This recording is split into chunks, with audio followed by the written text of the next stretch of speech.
What's up, guys? This is Sam. I hope you're having a good day today. I'm here with my good friend Chuck Jacobs. Chuck is from Arizona, and his YouTube channel name is Chuck Jacobs-Arizona. So visit his YouTube channel. I'm going to get Chuck to tell us a little bit about himself, and then we're going to do a tour of his van.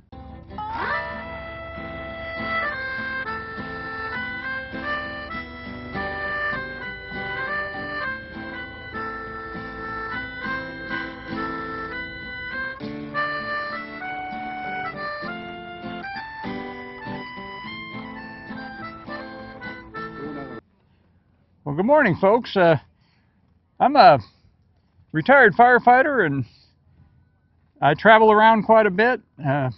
75 years old and still able to get out and do this kind of stuff, and I really appreciate that. The good Lord's been kind to me.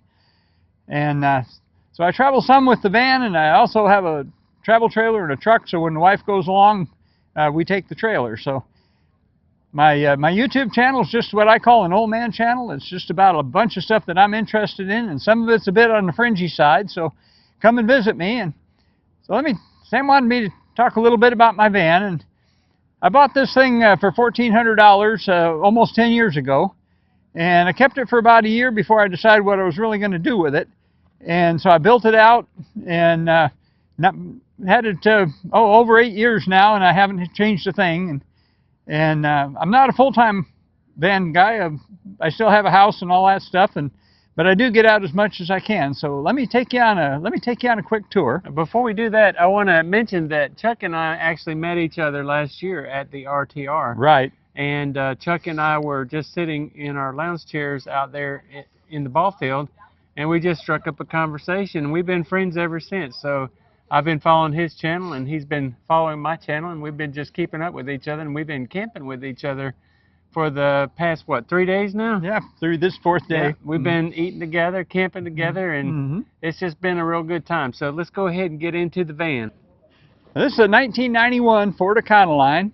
It was the last year of this particular body style, and this is the club wagon.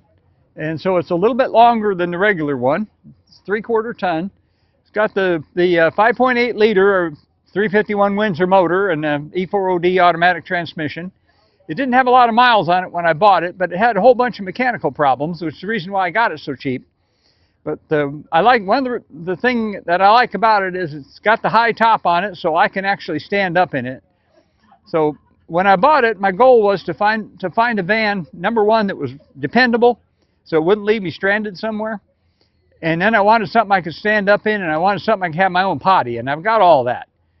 And so I had it for about a year before I actually converted it, because I was saving up a little bit of money, and I wasn't quite sure what I was going to do with it, how I was going to do it. And what I ended up doing is I ended up going to the local Habitat for Humanity restore, and I bought a couple of desks. So my bedroom back there is a World War II vintage 30 by 60 office desk. It originally had the screw-on legs.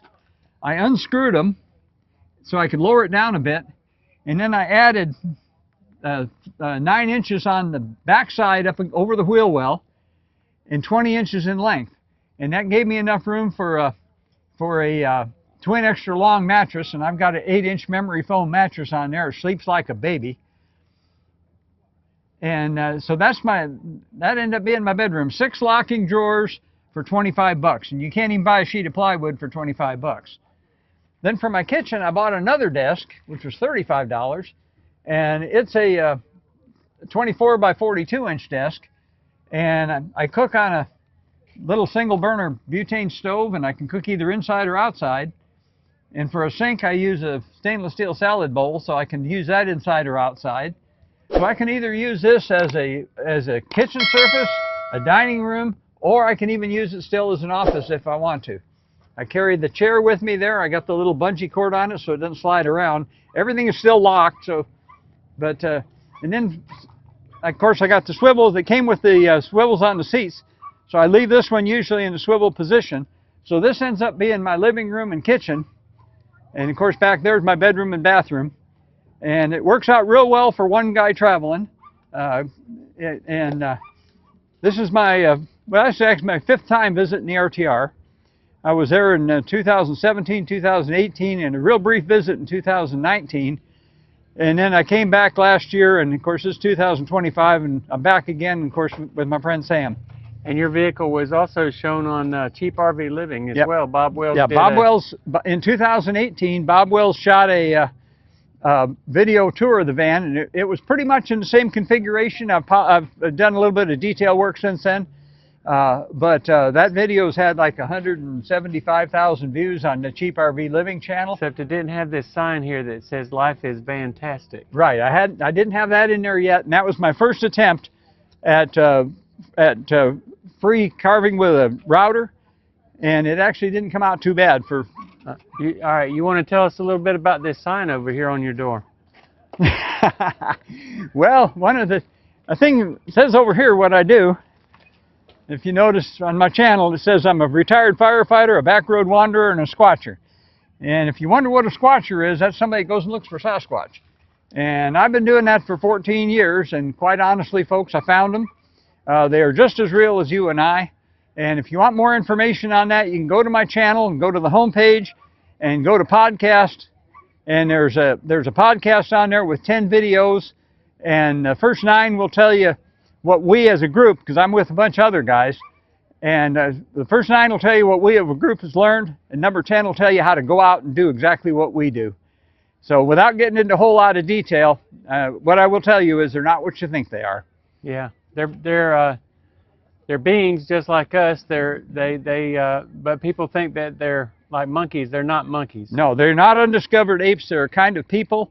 They are different than we are, but they are just as real as you and I. And like I say, if you want to learn more, you can go to my channel and check that out, because it's way too complicated to talk about here. Did I ask you where you call home? My home is Payson, Arizona. Okay. Which is a little town up in the mountains, just about in the geographical center of the state of Arizona. So you get to have this view 24/7, 365 days a year then? Yep, my house is on a hill, and I'm high enough on the hill I don't have to have drapes on my windows, and I have 10-foot of picture window looking at 30 miles of the Mogollon Rim. And you have enough elevation that it doesn't get so hot during the summertime like Right. it does down here. Yeah, we're usually about, we're at 5,000 foot elevation. We have pine trees, and we're usually about 15 degrees cooler than the Phoenix metro area. So we have a little bit of time it gets too hot and a little bit of time it gets too cold, but most of the time where we live it's just right. Chuck, is your area kind of like Sedona? I just have discovered Sedona. We don't have the red rocks and the canyons that Sedona has, but we have a whole different kind of beauty. Yeah. We're located where we can, if it's too hot where we're at, we can go north about 20 miles, and we're up on the 7,500 foot elevation up in the pine country and on top of the Mogollon Rim. And if it's too cold up there, then we can go south about 20 miles and we're down in the desert. So we're at a perfect location. Okay, now I want to explore something with you, Chuck, if you don't mind. Chuck was a firefighter back in the day. He retired like 4 or 5 times. And the last gig he had, he was a supervisor with the fire department. And he mentioned in his channel that he often sat with women who had just recently lost a spouse. Would you mind telling my viewers a little bit about that experience and what you did for them? Well, I was an emergency responder, fire and medical responder for 34 years. Then I got into prevention and education, and I worked for another 10. So I've got 44 years in the fire business total. But what Sam's referring to is I actually talked about it in a video here not too long ago, and we lived in a retirement area, and it was very, very common we ran a lot of what we called heart strokes and falls, and the majority of the calls we went on were medical. And so a lot of times we'd have a retired couple, and one of them, usually the husband, would have either a heart attack or a stroke or some kind of a serious medical emergency. And of course, when you've got a couple that's been married for 50 years, and when you respond there, you've actually got 2 patients, and the spouse, most of the time it was the wife, she's a patient as well, and she's traumatized by the events of what happened.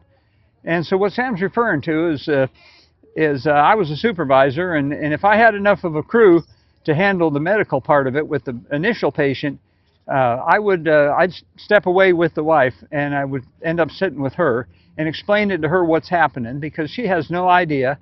And she's probably never been, it's the worst day of her life, because especially if it's a cardiac arrest call and the the paramedics are working on her husband in the bedroom, and it's very, very traumatic. You know, watching somebody do CPR on your loved one, or defibrillating them, or intubating them, or starting IVs on them, and all this kind of stuff. So I would take the wife in another room, and I would sit with her. And most people have either a friend, a neighbor, a church people, or family, or somebody or other that can come and sit with them afterwards. But there were times when, in our area especially, there were times when there was no family available immediately. And you can't just walk off and leave somebody like that. And so there were times that I would actually, if I didn't get called away on something else, I would actually stay with the wife and just stay with her until we could arrange for somebody else to come and sit with her. Because the last thing you want to do in that case is walk off and leave them by themselves.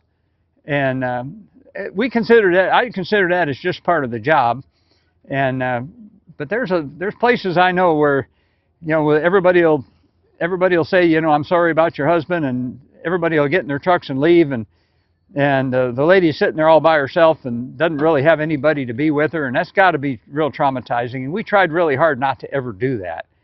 And you know, I could tell you instances about it, and you know, where there's times we actually would, if the lady didn't drive, we would actually put her in a car and take her to the hospital, or if the husband died, which unfortunately was very common. There's times that we actually would arrange for transportation to another town or something.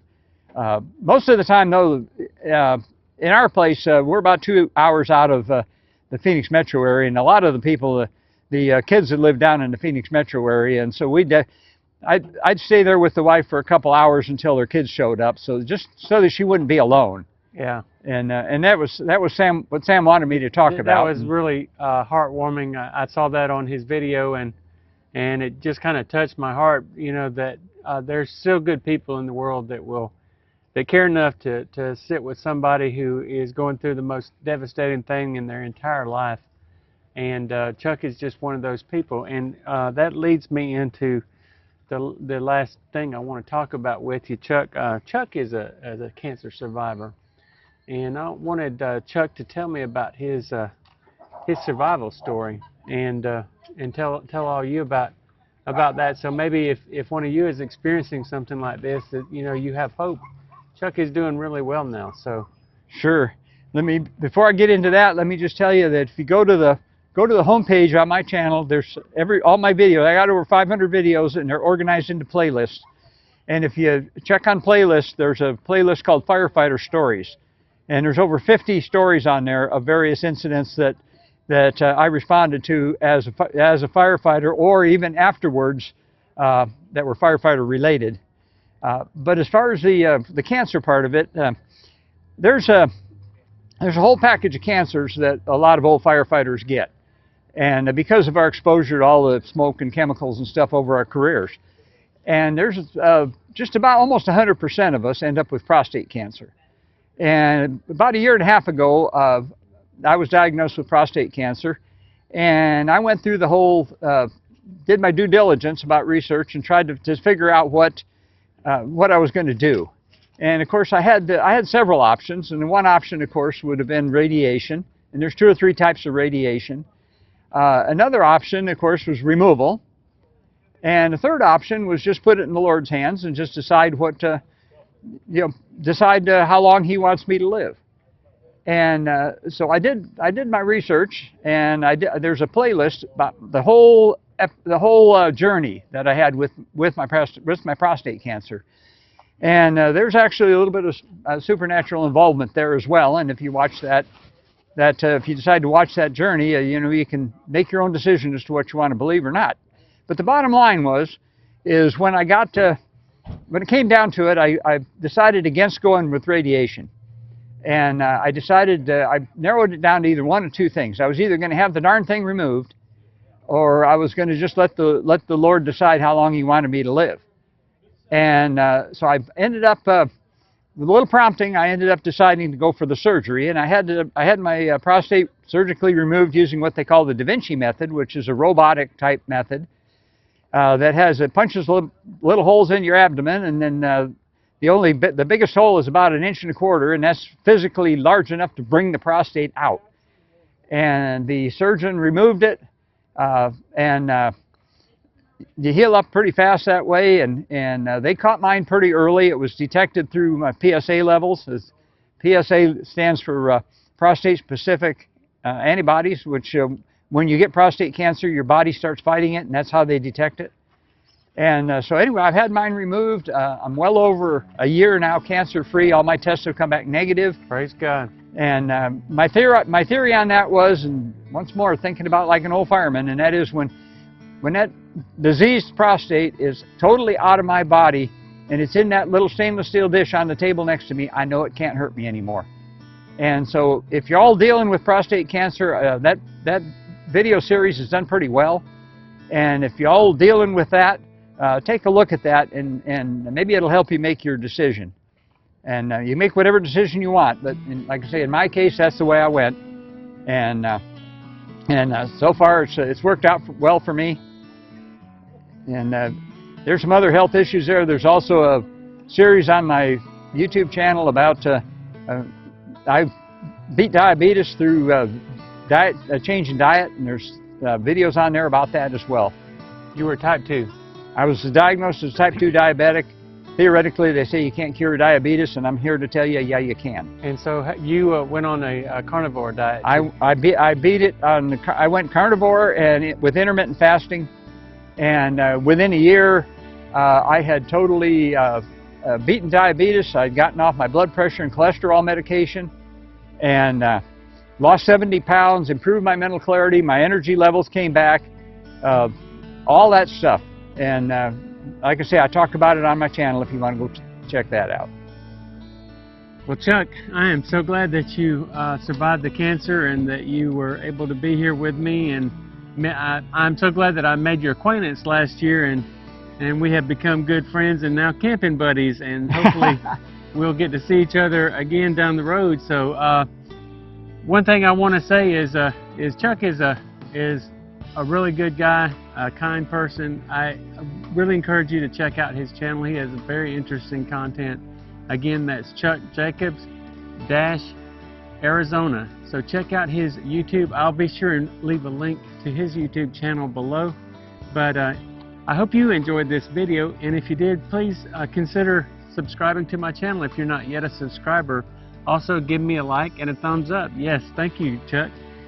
Give me a like and a thumbs up, and if you are a subscriber to my channel, please hit that notification bell so that you'll be notified whenever I put out a video.